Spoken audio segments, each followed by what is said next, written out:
Okie dokie. All right, so I was going to stop, but then you popped in, and I was like, why not do a book tag with my favorite human on the whole planet, Mr. Rogers? Mr. Rogers. Fred Rogers? Well, he's not on the planet anymore, love. Well, his bones are.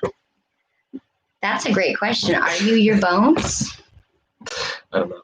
I don't know either. So we're going to do the 20-question book tag, but instead of, so this doesn't end up being the longest video of all time, instead of doing one answer, we're going to go either, I'm going to do evens or I'm going to do odds. All right. What do you want to do, baby? Evens or odds? Odds. Good, because I prefer evens. Did you do that because you knew I preferred evens? No, I did it just because number 3 is my lucky number, and that's not number. So. Oh my gosh, I'm looking. So this is paperfury.com, and I've read The Cruel Prince, but apparently there's like several by her now. I really need to go back and. Anyways, the 20-question book tag. Okay, number 1 goes to you, my love. All right, oh, I need my glasses. So here's the question: how many books are too many books for a series? That's a great question. I don't read many series. The only series I can claim I've read that I can remember. Well, I guess, besides like kids' books like the Fudge series or that. So in my adult life, the only series I can think of is a series of books. I don't know what the series would be called. It was, it was a vampire detective series. The wolf. Felix Gomez was the vampire detective, and I think the author was Mario Esposito. I'm doing this off the top of my head. That's what this is all about. And I came across a book called the Jailbait Zombie, and that didn't sound like, I know. Hold on. What was the title of that book? Jailbait Zombie. All right. So and I found out it was a detective story with a vampire. So how many is too many in that series? I don't know. I think there's about 5 or 6. I haven't read the 6th one yet, but I own it. So how many books are too many for a series? I think as long as you can stay captivating, I don't know, maybe like 50. I don't know, because it's 50. Good gravy. That would be overkill. Because I don't know, as long as it's still fresh. I mean, how many Jack Reacher books are there? There's like 20 or more. Yes. And you seem to love them all. See, I haven't read anything up to that degree, so that's a hard question for me to answer. I think as long as you can stay fresh or the character's interesting, I say you can go endlessly. Yeah. Or you need to know when to put it out to pasture if it's just not working anymore. Good answer. All right, I'm not going to add my thoughts because I'm going to number 2. How do you feel about cliffhangers?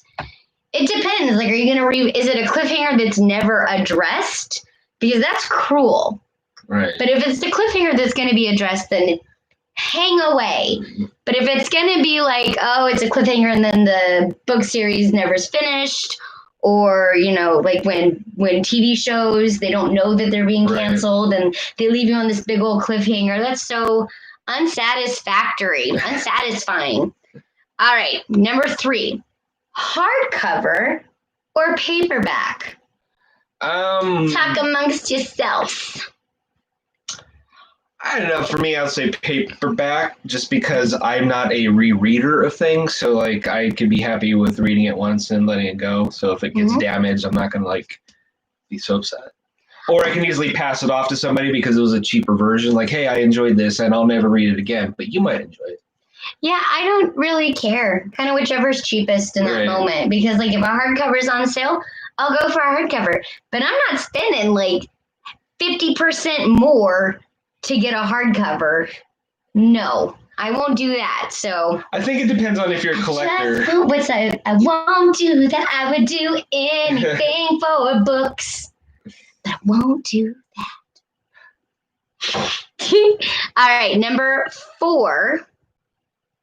Oh, I answered that, and I wasn't supposed to. I'm sorry, because you're odd. Oh, that's fine. I answered. I should. Well, we both answered. That's fine. All right, what's your favorite book? Ooh, it's a hard one. What do you think is your favorite book? My favorite. Take a second and think about every book you've ever read, from the time you were little reading the Fudge books to now all of your movie, documentary kind of stuff. Which one, I'm still gonna go with my gut reaction and say Post Office by Charles Bukowski, just because it's the only book that I've read in my adult life that made me actually laugh out loud. Like I can always read a book and go, that was funny. Like this, like genuinely got like laughs out of me, and that's something that's hard to do when you're reading a page. Like you can see humor, but laughing out loud is different. I can't remember if you were around at the time. When I read Dirty Job by Christopher Moore, he's the guy that did Fool. No, you've always told me about it, and I my started gosh. reading it. Oh, I laughed so hard. Like physically reading the book, I laughed so hard. But I don't need to answer that question because I'm answering question number 5, which your least favorite book? 50 Shades of Grey and everything like it. Strangely, I am going to say 50 Shades of Grey because, like, yeah, and here's the thing. I can say that I gave it a shot. I gave it the old college try. I didn't just do the first chapter. I did, like, the first beat up into that first incident. And when she was so enthusiastically experiencing that incident, which all of us females who have experienced that incident know, there's not a lot of woohoo, this is the greatest moment ever. I was done at that point, like done. But then I had a girlfriend who had a daughter that kept reading it, and apparently, like at one point, he punches her in the face. Nothing says love like a closed fist deck to the nose.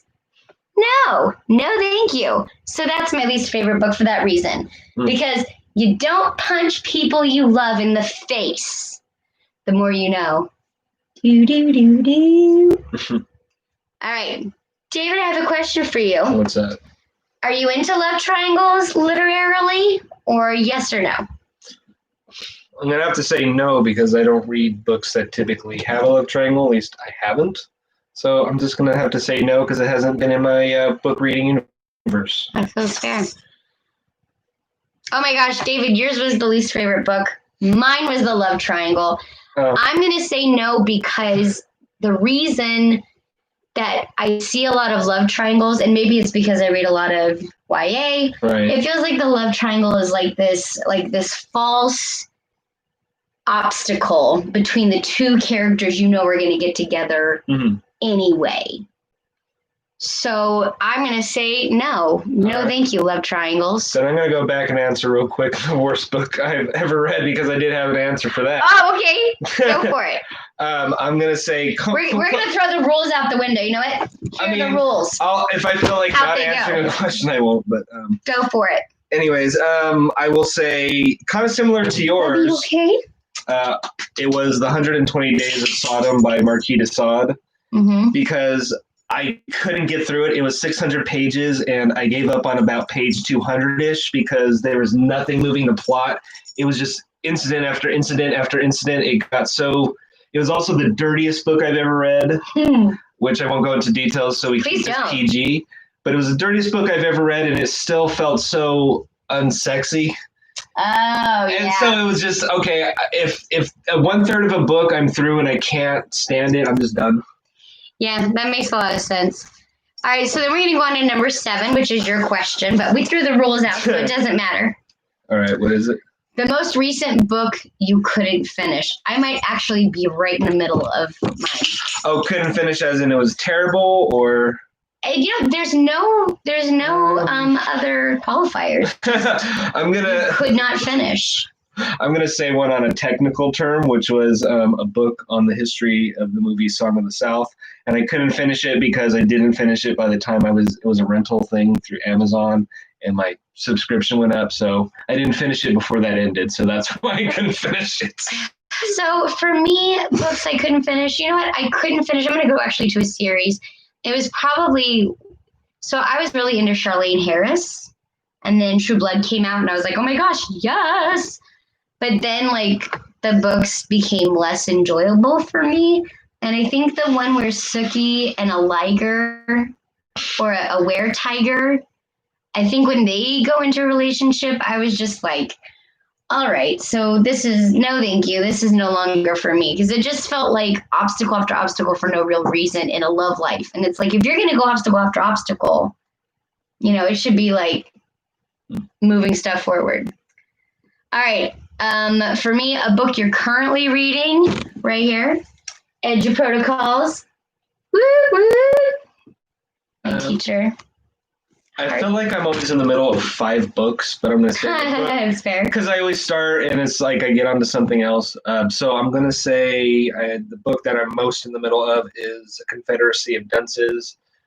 And the guy's name is, he only wrote one book before, and it was found like, it was published posthumously. What's it called? A Confederacy of Dunces. It's like a very popular literary book that's actually really funny. Like it's one of the rare, like, consider literary books that's actually entertaining to read and not just like a slog. Might have to look at that. It's fun.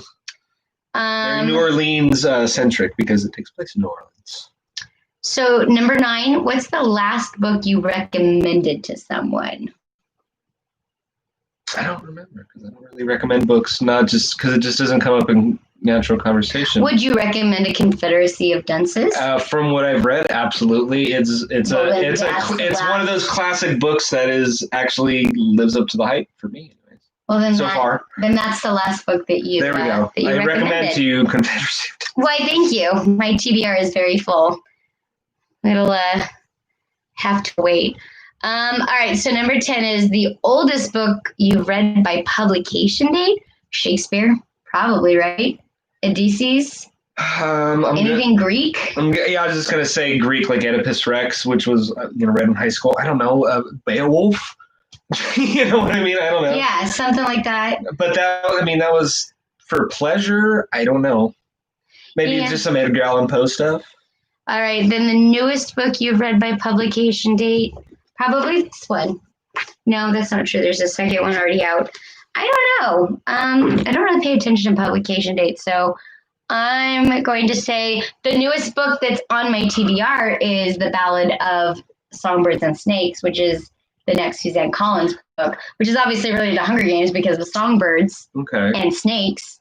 Oh, so the one it's one I'm reading or listening to rather on Audible, but it's I hope I say this name, Ayoade on top. I can't. If that's how it's the guy who was Moss in IT Crowd in the show IT Crowd. If you don't know the IT Crowd, it's on Netflix and many other streaming services. It's amazing. Anyways, the guy in that had written an entire, no lie, dissertation on this movie called View from the Top with Gwyneth Paltrow in the early 2000s. It's the entire book is an analysis of the book. I mean, of the movie, but it's done so tongue in cheek. Like he's trying to jokingly give it this deep thought analysis of this just throwaway comedy from the early 2000s. I want to see someone do that for The Room. Yes. Do you know what I mean? I want someone to legitimize all of the awkward decisions. We're almost done. I know this is actually not too bad. I kind of like it. I like having my little corner. Oh. All right. So then number 12, your favorite author, obviously, mine's Lee Child. Yeah, I'm going to say Charles Bukowski. Number 13 is buying books or borrowing books. That's so interesting. Someone on Twitter put up an Amazon teacher wish list, and they wanted this book. I can't tell you the name of it right now. It was Carrots Another blah blah blah. Mm. You okay? Yeah. And just repositioning. I messaged her and said, "Hey, if you give me your address, I'll just mail you this book." Mm-hmm. I ended up not really liking it, so I was happy to get rid of it. So I don't know. It totally matters it totally depends on the book and what's available. All right. I don't really have an opinion on that one. All right, number 14 is a book that you dislike that everyone seems to love. Right now, it's Turtles All the Way Down. I'm sorry to my friend Hannah. She does I Read Past My Bedtime. Mm-hmm. Such a cute name for a channel. And she was so excited for me to read Turtles. And I'm just maybe it'll change. Maybe I'm not all the way through, but maybe it'll change. But right now, it's remember I read Eleanor Oliphant is completely fine. And I was telling you, it's not what I normally read because normally the stakes are if the witch puts all the pieces together, the kingdom will crumble. Those are usually my stakes. Right. But there was a lot of nice moments in Eleanor Oliphant that kind of talked about, the bigger struggles inside, not so much outside. However, this book I'm not finding the same level of enjoyment in. So right now it's just like a slightly unattractive girl is hooking up with a guy that through Providence she knew younger, and like there's some mystery about his dad, but he's a millionaire and like he's totally understanding and he's there, and you know he's not broken in his own way, so that they never like argue. You know what I mean? So that's a book that I think that's just an author that I don't exactly enjoy. I just don't think John Green is my dude. Yeah, just like Lee Child isn't someone else's dude. I'm gonna go with a very kind of obvious answer, but it doesn't mean it's any less true. I'm sorry, Catcher in the Rye. I couldn't. You know how people say I couldn't put it down. I couldn't put it down fast enough. It was just. What I read of it was just whiny and like maybe I read it at the wrong time. Maybe if I read it when I was 15 as opposed to like 23 or whatever, maybe I would have identified with the teenager. But by that point, I'm like, he's so whiny. I apologize. Unbelievable. I'm so sorry. That's okay. I'm not going to edit. So it's not like, you know, I'm a huge YouTuber with millions of viewers that will monetize but you did ask me before we started recording, watch your mouth, and I apologize to everybody. Sweetie. But anyways, he was a very whiny never kid. Heard before. Actually, let's make that a point of discussion. It's always said that book wants to be banned in so many schools or whatever because of its language, and I just used the naughty word right there. Parallel point. Oh my! Ooh. All right, so on to number 15. 15 is yours. All right. Do you use bookmarks or do you dog ear? Most of my books nowadays are, well, you know, I'll just go back to when I was reading more paper books. I'll say dog ear. I agree. I'm a dog earer. Come at me, bro. I like to dog ear my books. Yes. All right, number 16. A book you can always reread. I was gonna say you could answer this for me. Hunger Games, like that's not a problem. I really don't reread a lot of books. The only one I can claim to have read twice is American Psycho. I disagree. I think Stinky Cheese Man. Well, yeah, that's a short book. I mean, yeah. Still a book? Okay, Stinky Cheese Man. I don't. As a full novel, I've read American Psycho a couple times, and it's not because there's reasons. It doesn't involve you. People are going to think I'm psycho myself. No. No, I think there's plenty of people in the world who are perfectly sane that find interest in the insane. All right, number 17. Can you read while listening to music? If there's no words, absolutely. If there's no words in the music, I can. What about you? Music, yes. Anything else, no. Like if it was a podcast or something, no. But music, if it's music I've heard, even if it has lyrics of something I've heard over and over, it can play in the background and my mind can concentrate on that. Mm-hmm. So, yes. I just can't do it if there's lyrics, I just can't do it. You know, I grew up in a full house like during my elementary and middle school years. True. So I always had a lot of noise going around all the time, whether that be music, conversation, or whatever. So I've learned how to read and stuff with a lot of noise around me. Number 18 is one point of view or multiple. Gosh, this question comes so interesting right at the moment because I'm not done with act 1 of the book, but like I'm like done with like part of act 1 or like most of act 1, but I've switched it from point of view to point of view to point of view. So it's always in first person, but the chapter name is the character. So if it says Dahlia, then it's written from the point of view of Dahlia. Right. However, I am now going back through and making that omnipresent, just because I think it's going to make it flow better. But at the same time, like I really like multiple points of view. I like reading the same story from the point of view of multiple characters. Yeah, I really do. I think the first book I read that had that was a book by Dean Koontz called Hideaway, where like I wasn't used to the multiple point of view type of book yet because I was like 12 or whatever. But like, no, I love that because like you said, you get to see the different point of view. Yeah, I think I'm just gonna do a mix. I think some scenes are just gonna be omnipresent, some scenes are gonna be point of view, and that's just what it's gonna be. Because I do like that. Like I think that's why I loved history so much, was because it was like, yeah. Anyways, number 19. Do you read books in one sitting or multiple days? Oh, multiple days. Multiple days. Who does that? Multiple months sometimes, multiple years in some cases. Oh my God! Remember Shannara and the Elfstone? Yeah. How long did that take me to get through? like 4 years or more. And then who do you tag? I tag you, you lovely person watching. Oh my gosh. Hello, humans. I didn't even see you. What? Oh, hi, friends. So we just did yeah, I feel bad. I didn't know. Hi. Nice class. So what we were talking about, oh, thank you. They're talking about your shirt. Oh. This is everything I know I learned on the streets. And actually, he had a shirt that was lighter blue, but I stole it. So he got this one. It's called 7 Laws of Power. Ooh, slimy beans. Tell them. And should never feel like an obligation. That sounds amazing, slimy beans. Hi, MS. How are you?